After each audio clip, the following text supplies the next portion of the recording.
Jesus Nazareno, sinasamba ka namin, pinipintuho ka namin, aral mo ang aming buhay at kaligtasan.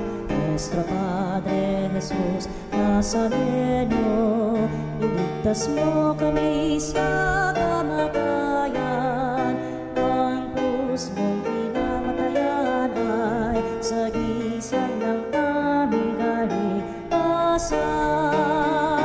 Nuestro Padre Jesus Nazareno, dinarangal ka namin.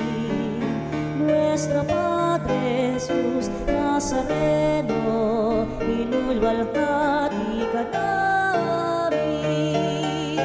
Nuestro Padre Jesus Nazareno, inarangal ka namin. Nuestro Padre Jesus Nazareno, inulwalhati ka namin.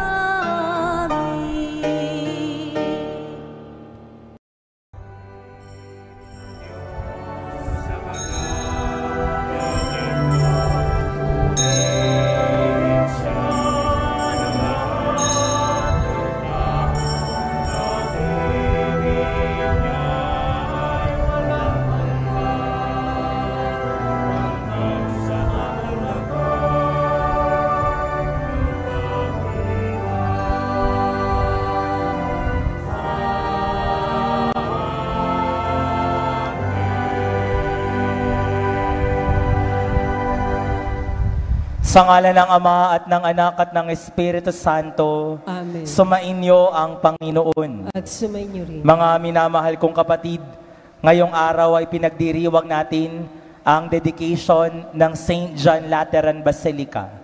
At upang tayo'y mas maging marapat gumanap sa ating pagdiriwang, aminin muna natin ang ating mga kasalanan. Tayo pong lahat inaamin ko sa makapangyarihang Diyos. At sa inyo mga kapatid, na lubha akong nagkasala sa isip, sa salita at sa gawa, at sa aking pagkukulang. Kaya'y sinasamo ko sa mahal na Birheng Maria, sa lahat ng mga anghel at mga banal, at sa inyo mga kapatid, na ako'y panalangin sa Panginoong ating Diyos. Kaawaan tayo ng makapangyarihang Diyos, patawarin tayo sa ating mga kasalanan, patnubayan tayo sa buhay na walang hanggan. Amen.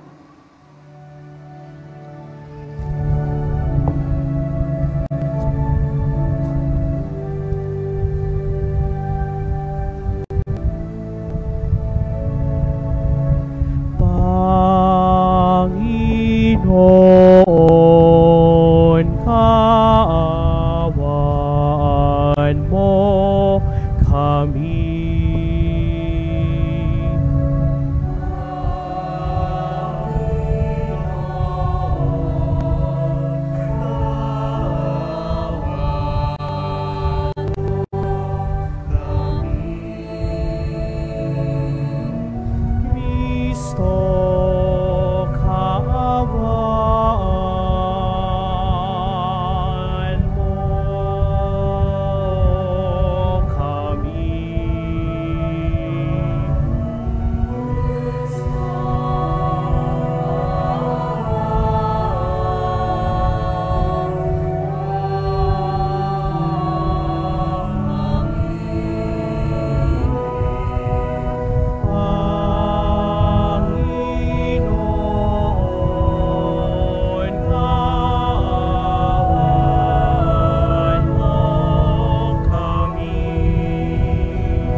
Papuri sa Diyos sa kaitaasan.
Manalangin tayo.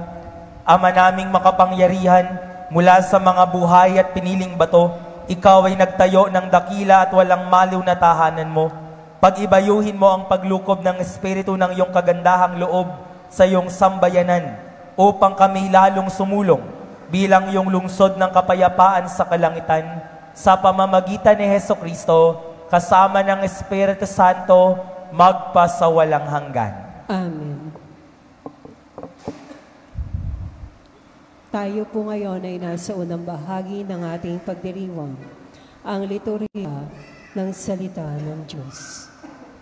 Sa unang pagbasa, inilalarawan ni Propeta Ezekiel ang templo bilang pinagmumula ng tubig na nagbibigay buhay. Ang salita ng Diyos mula sa aklat ni Propeta Ezekiel. Noong mga araw na iyon, bumalik kami ng anghel sa pintuan ng templo. Sa ilalim nito ay may agos ng tubig papunta sa silangan. Ang templo ay paharap sa silangan. Ito ay nagmumula sa gawing timog na bahagi ng templo, sa gawing timog ng altar. Lumabas kami sa pintuan sa gawing hilaga at iniligid niya ako papalabas sa pintuan sa gawing silangan. Doon ay may mahinang agos ng tubig mula sa gawing timog ng hagdanan. Sinabi niya sa akin, ang tubig na ito ay papunta sa dakong silangan hanggang dagat na patay. Pag-abot nito sa dagat na patay, malilinis ang tubig nito. Lahat ng lugar na maagusan nito ay magkakaroon ng lahat ng uri ng hayop at isda. Pagdating ng agos nito sa dagat na patay, magiging tabang ang tubig ng dagat. Lahat ng lugar na abutin nito ay magkakaroon ng buhay. Sa magkabilang pangpang ng ilog ay tutubo ang sari-saring punong kahoy na makakain ang bunga. Hindi malalanta ang mga dahon nito, ni mawawala ng bunga, pagkat ang didilig dito ay ang tubig na umaagos mula sa templo. Ito ay patuloy na mamumunga sa buong taon. Ang bunga nito ay pagkain, at gamot naman ang mga dahon. Ang salita ng Diyos. Salamat sa Diyos. Salmong tugunan. Sa bayan ng dakilang Diyos, batis niya'y may tuwang dulot. Tayo pong lahat. Sa bayan ng dakilang Diyos, batis niya'y may tuwang dulot. Ang Diyos ang lakas natin at kanlungan, at handang saklolo kung may kaguluhan. Hindi dapat matakot, mundo ay mayanig man, kahit nasa dagat, ang bundok mabuwal. Sa bayan ng dakilang Diyos, batis niya'y may tuwang dulot. May ilog ng galak sa bayan ng Diyos, sa banal na templo ay ligaya ang dulot.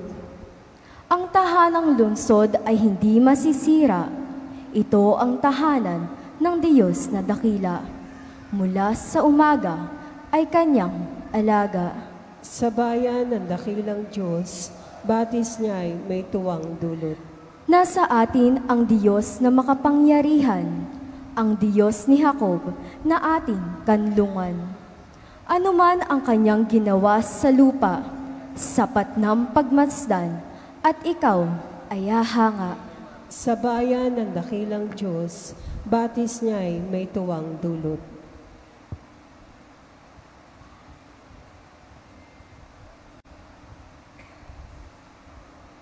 Sa ikalawang pagbasa, tinuturing tayong mga templo ng Diyos na ang pundasyon ay si Hesukristo. Ang ating mga gawa ay dapat nakaugnay sa pundasyong ito. Ang salita ng Diyos mula sa unang sulat ni Apostol San Pablo sa mga taga-Korinto. Mga kapatid, Kayo ang gusali ng Diyos ayon sa kaloob ng Diyos sa akin. Ako ang naglagay ng pundasyon bilang mahusay na tagapagtayo. Iba naman ang nagpapatuloy ng pagpapatayo ng gusali. Ngunit maging maingat ang bawat nagtatayo, sapagkat wala ng ibang pundasyon na maaaring ilagay, liban sa nailagay na si Jesucristo. Hindi ba ninyo alam na kayo'y templo ng Diyos at naninirahan sa inyo ang Kanyang Espiritu? Parurusahan ng Diyos ang magwawasak ng templo niya, sapagkat banal ang templo ng Diyos at kayo ang templong iyan. Ang salita ng Diyos. Salamat sa Diyos. Sa mabuting balita, pinaalis ni Jesus ang mga nagbibili sa templo sapagkat nais niyang ipahiwatig sa kanila na ang templo ay dapat igalang at na ito ay kanyang katawan. Tayo po'y magbigay galang sa mabuting balita ng Panginoon.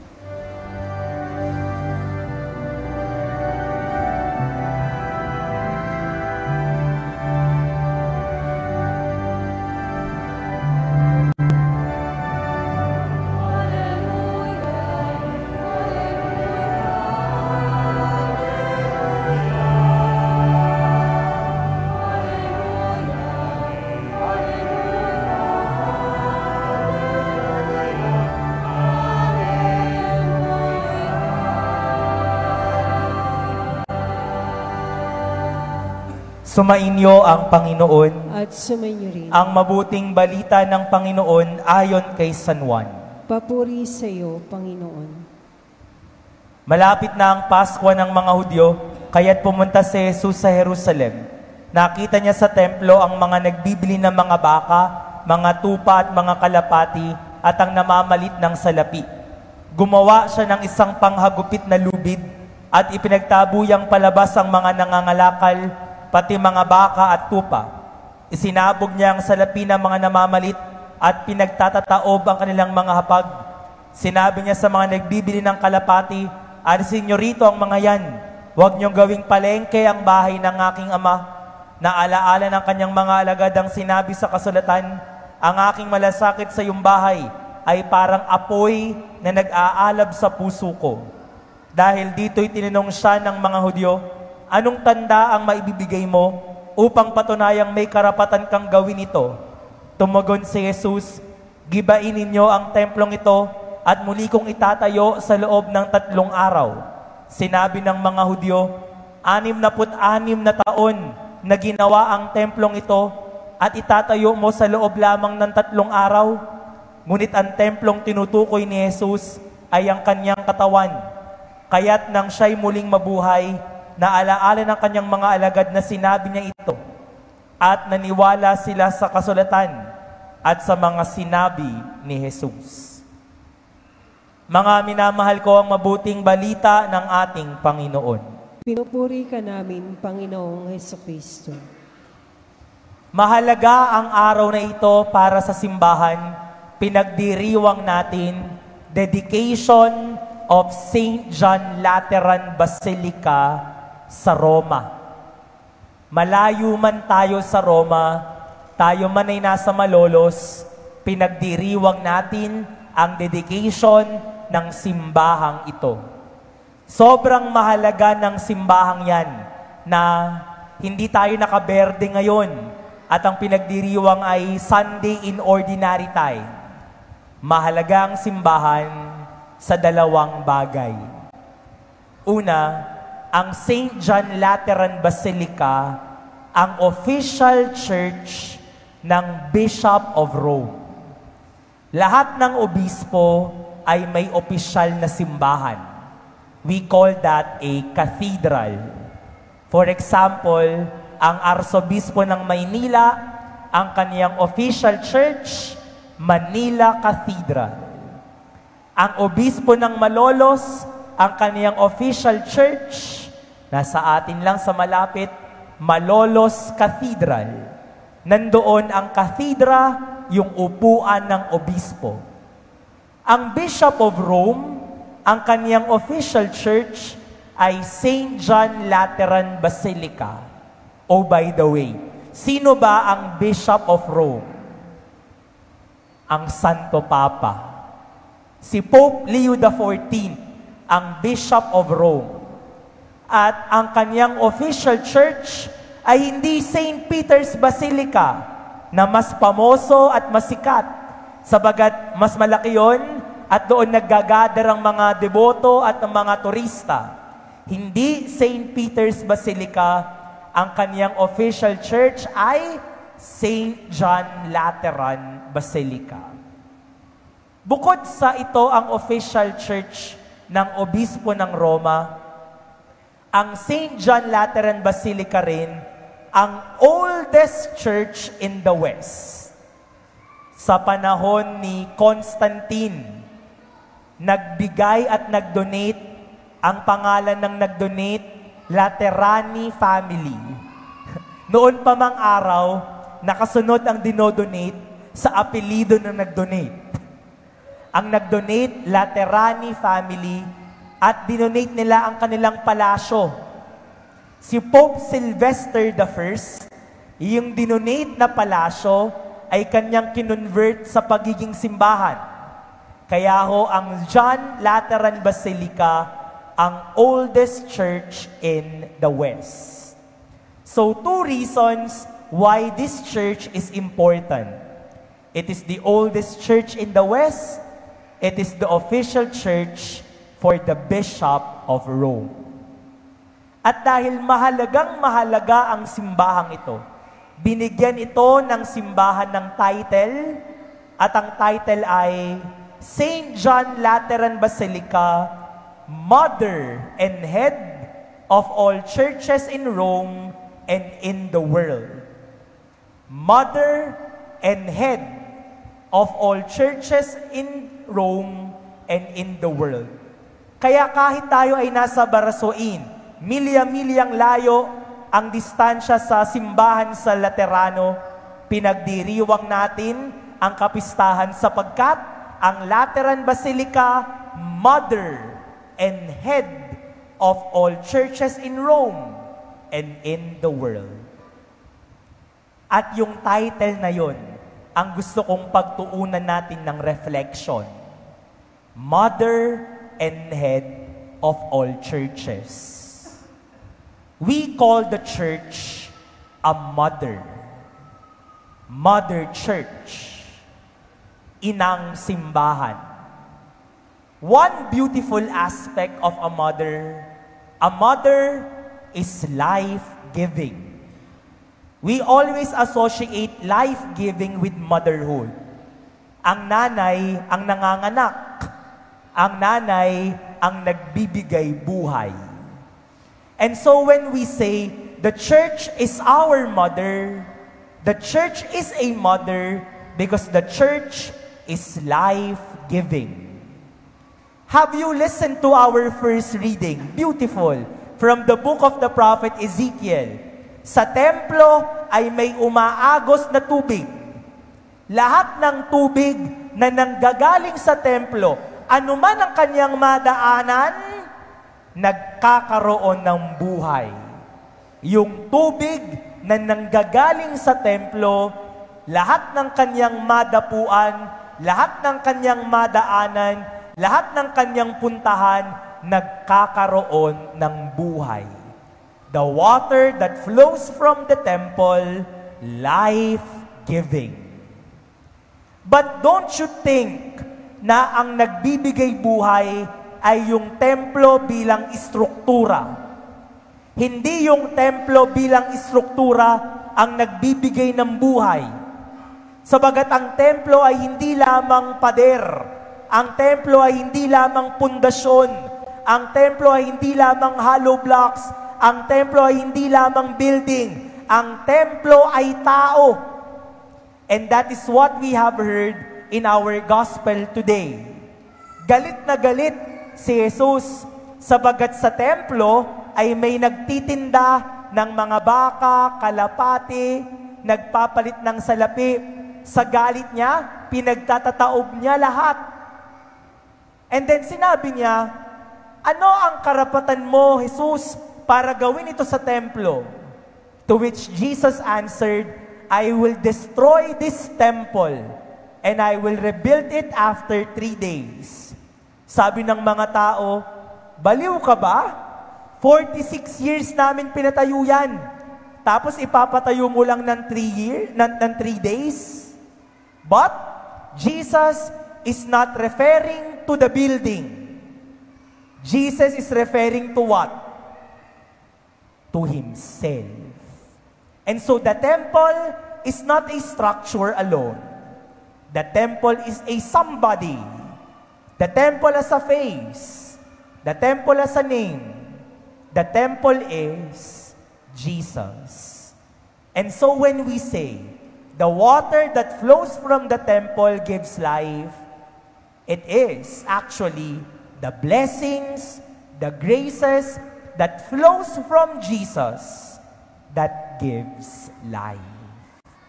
Ito ang dahilan kung bakit ang mga Katoliko-Kristiyano ay pinapupunta sa simbahan linggo-linggo. May narinig na akong tanong, Father, ba't ba kinakailangan pang pumunta sa simbahan? Pwede naman magdasal sa bahay. Pwede naman mag-online mass sa bahay. Bakit kinakailangan pumunta pa sa simbahan? Precisely because of this. The church is life-giving. Have you ever experienced in your life, pumasok ka sa simbahan, ang dami mong problema, bigat na bigat ka sa dami ng pagsubok, pero nagsimba ka, o kaya pumasok ka lang sa simbahan, you spend moments of prayer, you spend moments of silence, tapos paglabas mo ng simbahan, magaan ang pakiramdam. Naranasan nyo na ba na meron kayong problema, mabigat na mabigat, walang-wala na kayong mapuntahan, walang-wala na kayong makapitan, pumasok kayo sa simbahan, nagdasal kayo, naiyak kayo, paglabas ng simbahan, magaan sa pakiramdam? Because the church as a mother is life-giving. Yung nagpunta ka lang sa simbahan, wala ka namang nakausap, nagdasal ka lang, nakaupo ka lang, tahimik lang, pero paglabas mo, you felt assured. Binigyan ka ng liwanag, nabigyan ka ng buhay. Because the church as a mother is life-giving. But you know, our mothers, they are not only life-givers. Our mothers, they nourishes, they strengthens, and they disciplines us. Di ba't ganyan ng nanay? Ang matinong nanay nagdidisiplina. Ang matinong nanay nagbibigay ng direksyon sa kanyang mga anak. Ang matinong nanay nagbibigay ng sustansya sa kanyang mga anak. Kaya huwag kayong magtataka kapag sa simbahan at nakapakinig kayo ng sermon ng pari at parang sinasabi mo, ay, parang tinatamaan ako. Ako ba yun? Pamumuhay ko pa yun?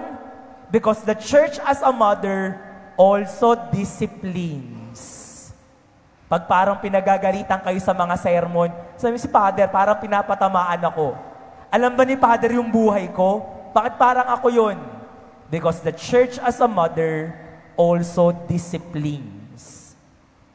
Kapag nagbibigay ng pahayag ang simbahan tungkol sa iba't ibang mga isyu sa lipunan, bakit niya ginagawa yon? Sabagat gusto ng inang simbahan na ang kanyang mga anak nasa tamang landasin. Kaya pinapakailaman ng simbahan. Bakit ba makikialam ang simbahan sa flood control, sa korupsyon? Sasabihin, ba't nakikialam yan? Sabagat gusto ng inang simbahan ng kanyang mga anak maipanuto, mailagay sa tama, maibalik sa tamang landasin. The church as a mother also nourishes kung paano ang mga nanay, maraming mga nanay, pinagluluto ang kanilang mga pamilya, ang kanilang mga anak sa Eucharistiyang ating tinatanggap, katawan ni Kristo, dugo ni Kristo, it also nourishes us. My dear brothers and sisters, The church is our mother because it is life-giving. It strengthens us. It nourishes us. It disciplines us. It gives us direction. But here comes the challenge. The temple is not only Jesus. The temple is not only the structure. St. Paul, in our second reading today, in his first letter to the Corinthians, sabi niya, ikaw ang gusali. You are the temple of the Spirit. Ibig sabihin, ang isang Katoliko Kristiyano, templo ng Espiritu Santo, our person should be life-giving also. Ang isang Katoliko Kristiyano na nananampalataya sa Panginoon, nagbibigay din ng buhay. Kapag may lumalapit sa atin, kapag may humingi ng tulong, sa abot ng kaya, tinutulungan natin. Sa abot ng kaya, pinagmamalasakitan natin. Kasi layunin ng bawat mananampalataya na magbigay ng buhay. Naranasan nyo na ba na problemado, tapos may pinuntahan kayo, tinanggihan kayo, nakakawala ng buhay? May problema kayo, may pinuntahan kayo, may hiningan kayo ng tulong, pero hindi kayo pinansin, nakakalata, nakakawala ng gana. But a Catholic Christian, sa abot ng kanyang kaya, our person should be life-giving. At hindi naman mahirap yun. Ngumiti ka, tumapi ka sa balikat, iunat mo ang iyong kamay para tumulong, magmalasakit. Sa mga paraang yan, nagbibigay tayo ng buhay sa ating kapwa. My dear brothers and sisters, as we celebrate today the dedication for St. John Lateran Basilica, the oldest church in the West, the official church for the Bishop of Rome, it holds a title, Mother and Head of all churches in Rome and in the world. Mother. The church is our mother because the church gives us life. But the real challenge is, as the Lord gives you life, as the church gives you life, sa pagbibigay ng biyaya sa atin ng Panginoon, sa pagbibigay ng grasya, sana ho, through our person, by our person, sa mga taong lumalapit at humingi ng tulong, ang pagkatao din natin, life-giving. Kapag nakikita tayo ng mga tao, uy, paparating si brother, uy, paparating si sister, hindi sila nawawalan ng pag-asa, hindi sila tinatamlay, hindi sila nawawalan ng gana. Kapag nakikita nila tayo na parating, sasabihin nila, yan si brother, yan si sister, yan ang kapamilya namin, nagbibigay buhay. Amen. Magsitayo tayo, ipahayag natin ang ating pananampalataya. Sumasampalataya ako sa Diyos sa mga makapangyarihan sa lahat, na may gawa ng langit at lupa. Sumasampalataya naman ako kay Jesucristo, ang isang anak ng Diyos, Panginoon nating lahat. Nagkatawang tao siya, lalang ng Espiritu Santo. Ipinanganak ni Santa Maria ang Birhen. Pinagpakasakit ni Poncio Pilato. Pinako sa krus, namatay, inilibing. Nanaog sa kinaroroonan ng mga yumao. Nang may 3 araw na buhay na maguli, umakyat sa langit, naluklok sa kanan ng Diyos sa mga makapangyarihan sa lahat. Doon magbumula parilito at maghuhukom sa nangabuhay at nangamatay na tao.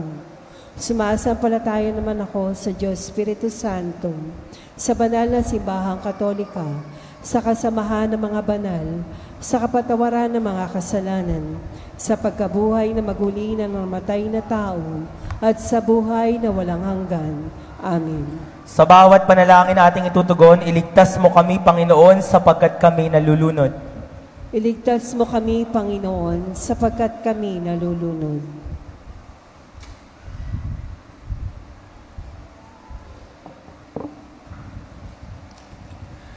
Tulad ng mga awit sa salmo, dama naming kami ay lumulubog sa kumunoy, nilulunod ng baha ng katiwalian. Ang mga magnanakaw ay nagmamayabang sa kanilang kayamanan, gaya ni Propeta Jeremias na nabaon sa putik ng balon. Inaamin namin, O Panginoon, nang may durog na pusong nagsisisi, kami ay nagkasala laban sa Panginoon, naging suwail, at hindi namin pinakinggan ang kanyang tinig. At kami rin, O Diyos, na sa maliliit man o malalaking pagkukulang, ay naging dahilan ng paglaganap ng dilim, sa pag-aabot ng lagay sa fixer at sa pulis trapiko, sa pagtanggap at pagpapalaganap ng kasinungalingan at pekeng balita, sa pagtanggap ng mga donasyon mula sa mandarambong at mapangabuso, sa pananahimik sa harap ng kawalang katarungan, alang-alang sa kaginhawahan. Patawarin mo kami, Panginoon, sapagkat hinayaan namin ang masama ay maghari sa aming lipunan. Nilulunod kami, Panginoon, ng mga kalamidad, baha, lindol, sunog at bagyo.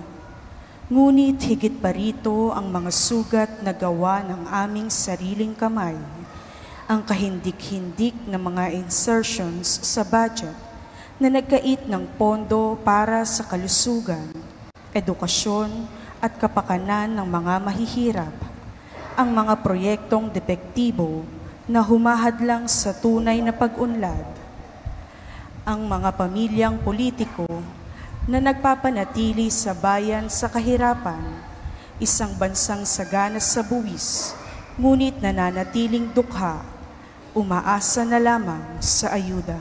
Pagalingin mo ang aming bayan, O Panginoon. Minsan mong ipinahayag kung ano ang mabuti at hinihingi mo sa amin. Ang gumawa ng katarungan, umibig sa awa, at lumakad ng mapagpakumbaba kasama mo. Kami ay nabigo, ngunit hindi kami mawawala ng pag-asa, sapagkat sinabi ni Apostol Pablo, ang pag-asa ay hindi nagbubunga ng pagkabigo, sapagkat ang pag-ibig ng Diyos ay ibinuhos sa ating mga puso sa pamamagitan ng Espiritu Santo. Halina, Espiritu Santo, baguhin mo ang mukha ng daigdig, baguhin mo ang puso ng aming bayan. Hipan mo kami ng tapang na bumangon laban sa kasakiman at kapangyarihan bilang simbahan at templo ng Espiritu Santo, at gisingin mo na kumalinga magmalasakit, mahabag at magmahal ng walang kondisyon. Ang kaligtasan ng pinakamahina, hindi lamang ng pinakamalakas ang maging tanda ng aming pagkatao. Pagkalooban mo kami ng lakas upang magtayo ng isang bansa na puno ng katotohanan, katarungan at habag. Ama, dinggin mo kami sa pamamagitan ni Kristong anak mo, kasama ng Espiritu Santo, magpasawalang hanggan. Amen. Sa katahimikan, ilapit natin sa Panginoon ating mga pangangailangan.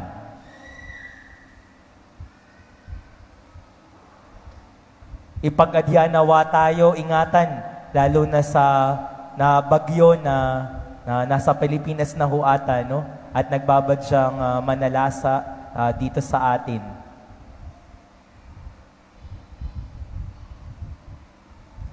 San Juan Bautista at San Juan Evangelista, ipanalangin ang aming bayang Pilipinas. Amen. Tayo po ngayon ay nasa ikalawang bahagi ng ating pagdiriwang, ang liturya ng Eucharistia.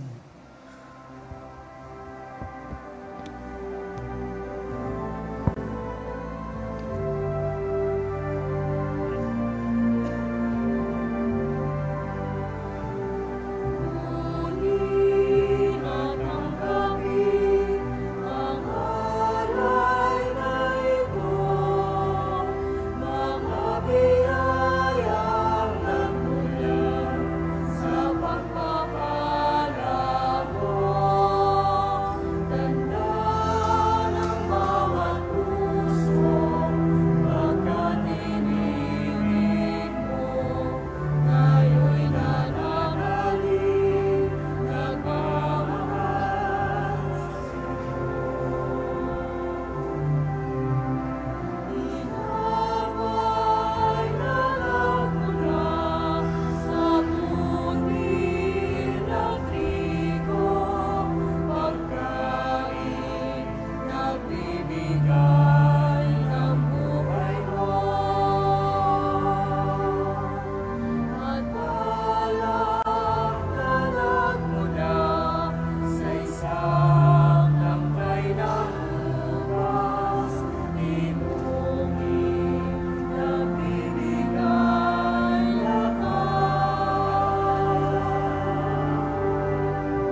Tumayo po ang lahat.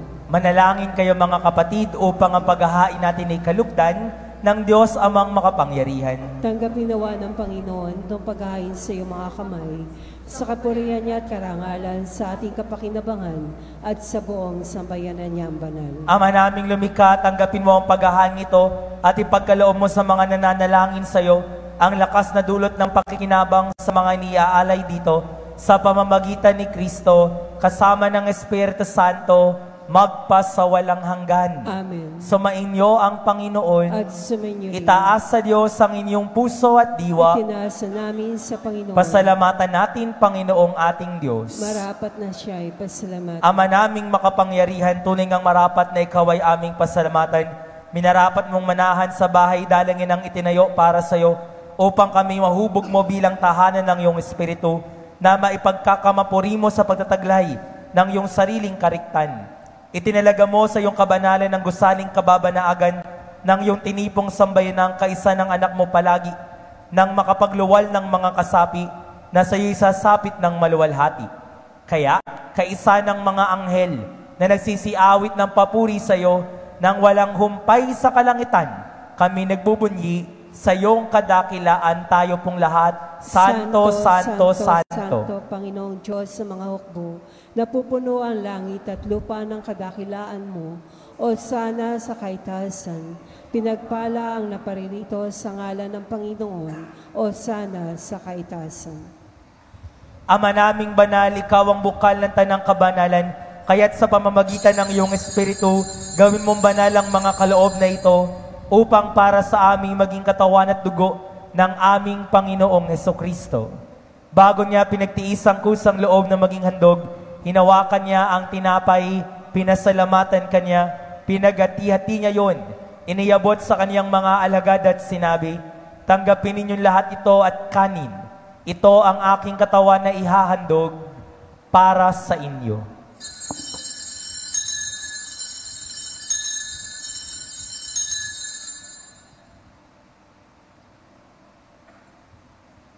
Gayun din naman noong matapos ang hapunan, hinawakan niya ang kalis, muli kanyang pinasalamatan, iniyabot niya ang kalis sa kanyang mga alagad at sinabi, tanggapin ninyong lahat ito at inumin.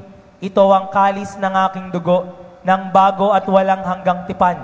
Ang aking dugo na ibubuhos para sa inyo at para sa lahat, sa kapagpapatawad ng mga kasalanan, gawin ninyo ito sa pag-alaala sa akin.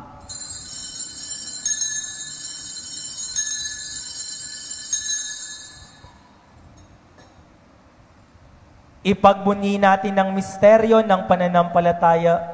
Si Kristo'y namatay, si Kristo'y nabuhay, si Kristo'y babalik sa wakas ng panahon.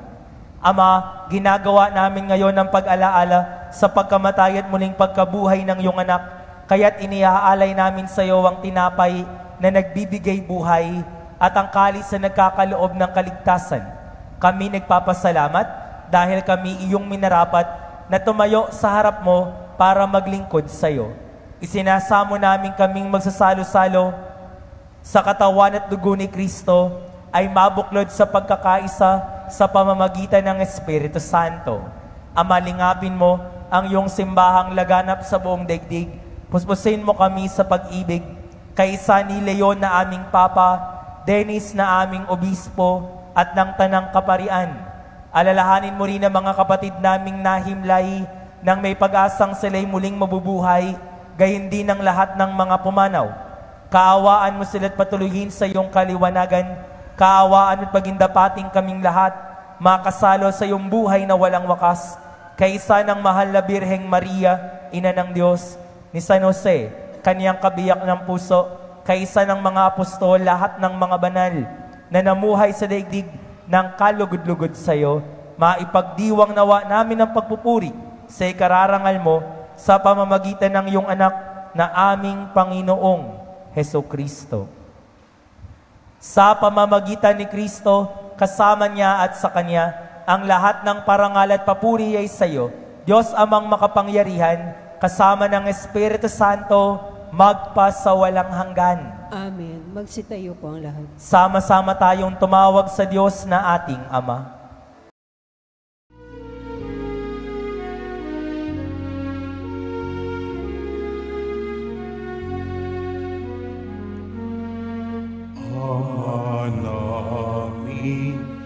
Sumasalangit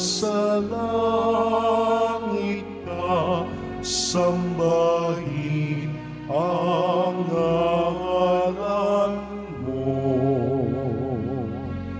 Mapasa amin ang kaharian mo, sundin ang loob mo. Dito sa lupa para ng sa langit, bigyan mo kami ngayon ng aming kakanin sa araw-araw, at patawarin mo ang aming mga sala para ng pagpapatawad namin sa nagkakasala sa amin. At huwag mo kami ipahintulot sa tukso, at iadya mo kami sa lahat ng masama.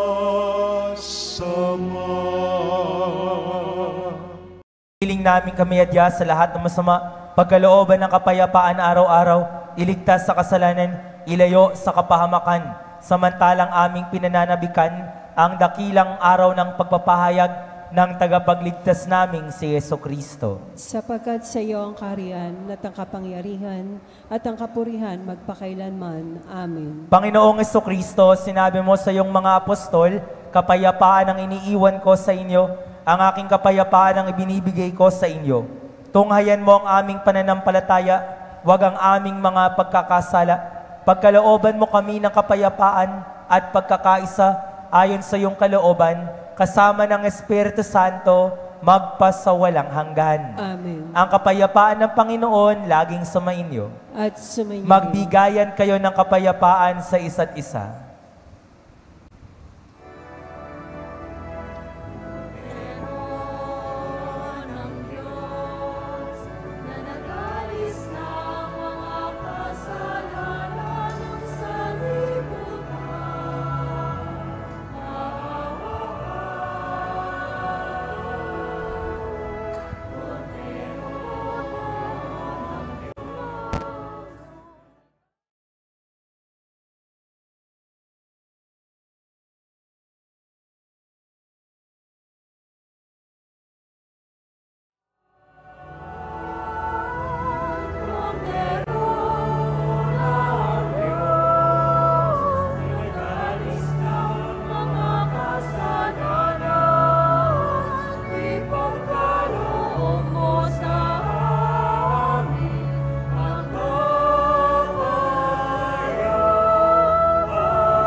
Narito si Kristo ang daan, katotohanan at ang buhay, mapalad ang mga inaanyayahan sa kanyang banal na piging.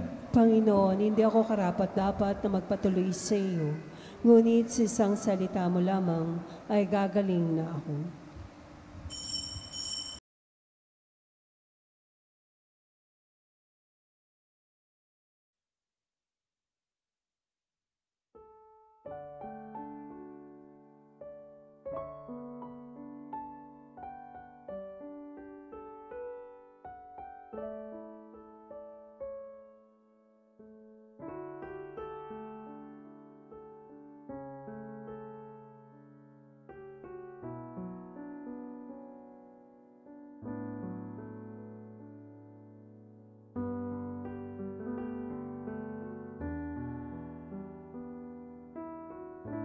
Panalangin sa karangalan ng Nuestro Padre Jesus Nazareno.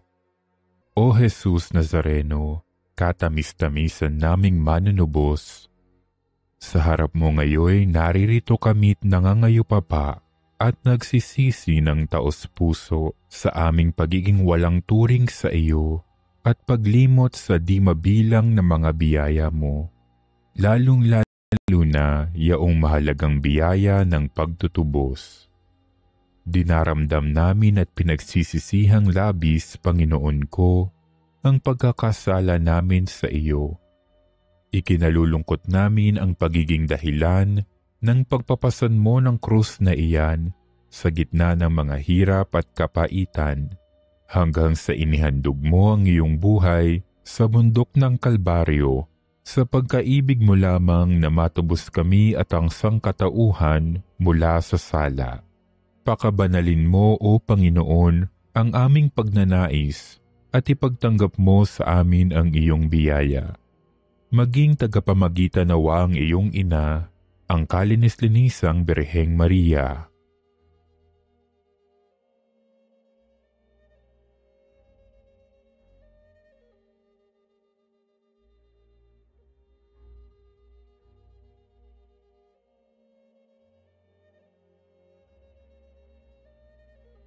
Ama naming makapangyarihan, niloob mong akuin ang iyong anak, ang krus at kamatayan, upang ang sangkatauhan ay matubos at mabuhay. Ang pag-ako namin sa krus at kamatayan dito sa lupa, ayon sa diwa ng pagsunod sa iyong loob, na ginanap ng iyong anak, ay magpagindapat nawa naming kamtin ang lubos na katubusan at pagkabuhay sa iyong piling, sa pamamagitan ni Hesukristo, kasama ng Espiritu Santo, magpasawalang hanggan. Amen. Nuestro Padre Jesus Nazareno, Panginoon namin at Diyos, kaawaan mo kami. Tayo po ang lahat. Aawi tayo sa pasasalamat.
Magsiupo muna po ang lahat.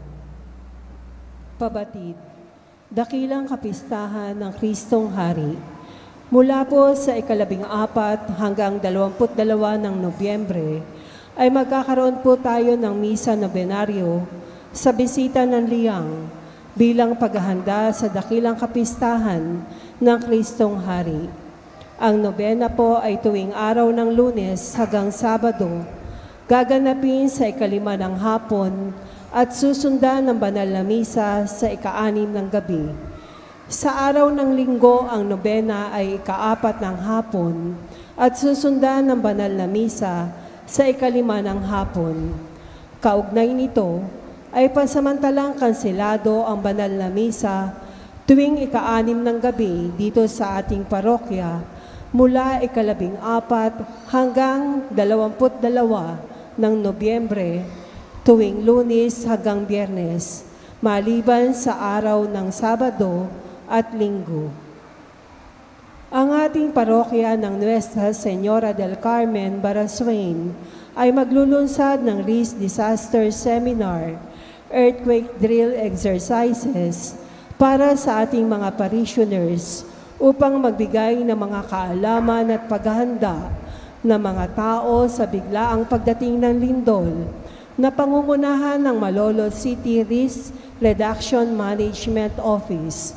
Ito ay sa ika-29 ng Nobyembre 2025 mula ika-8 ng umaga hanggang ika-12 ng hapon. Nagaganapin sa Doña Estefania Amphitheater, La Consolacion University, Philippines, Baraswain Campus, City of Malolos. Muli po ang aming paanyaya. Salamat po. Tumayo po ang lahat.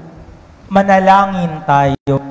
Ama naming mapagmahal, niloob mong ang lungsod ng kapayapaan sa langit ay aming mabanaagan sa nakikita naming sambayanan mo sa lupang ibabaw.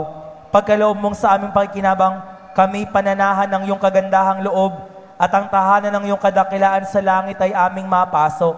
Sa pamamagitan ni Hesukristo, kasama ng Espiritu Santo, magpasawalang hanggan. Amen. Sumainyo ang Panginoon. At sumainyo rin. Pagpalain kayo't ingatan ng makapangyarihang Diyos, Ama at ng Anak at ng Espiritu Santo. Amen. Humayo kayong taglay ang kapayapaan ni Kristo. Salamat. Papurihan natin ang Panginoon.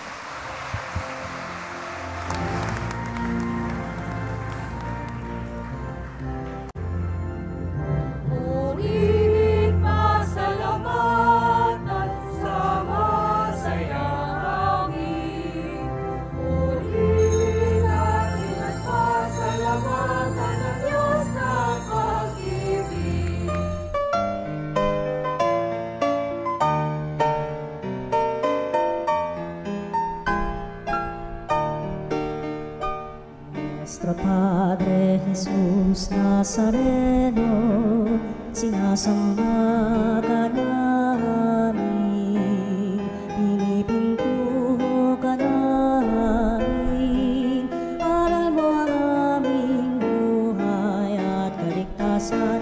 Nuestro Padre Jesus Nazareno, iligtas mo kami sa kamatayan, ang krus mong pinamatayan ay sagisag ng aming kaligtasan. Nuestro Padre Jesus Nazareno, dinarangal ka namin.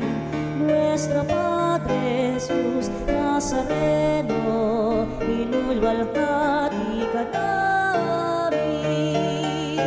Nuestro Padre Jesus Nazareno, inarangal ka namin. Nuestro Padre Jesus Nazareno,